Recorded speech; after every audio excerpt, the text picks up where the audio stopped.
আমার জলের বোতল কেনা হয়ে গেছে, এখন আবার অফিসে যাচ্ছে, কারণ এখন তো আমাদের লাঞ্চ টাইম। আর যা গরম পড়ছে না, জল এনেছিও বাড়ির থেকে, কিন্তু আবার একটু ঠান্ডা জল খেতে ইচ্ছা করলো, তো তার জন্য জল আনতে গেছিলাম।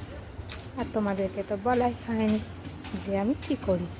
দেখো, বেসিক্যালি আমি বাড়িতে পড়াইও, আর তার পাশাপাশি আমি হচ্ছে IRCTCতে PSP ডিপার্টমেন্টে জব করি।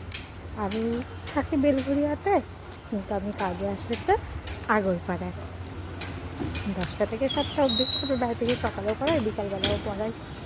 আর আগরপাড়া স্টেশন থেকে একদম কাছে আমার অফিস, মাত্র 1 মিনিট কি 2 মিনিটের হাঁটা পথ। তো চলো অফিসে ঢুকে তারপরে কথা বলছি।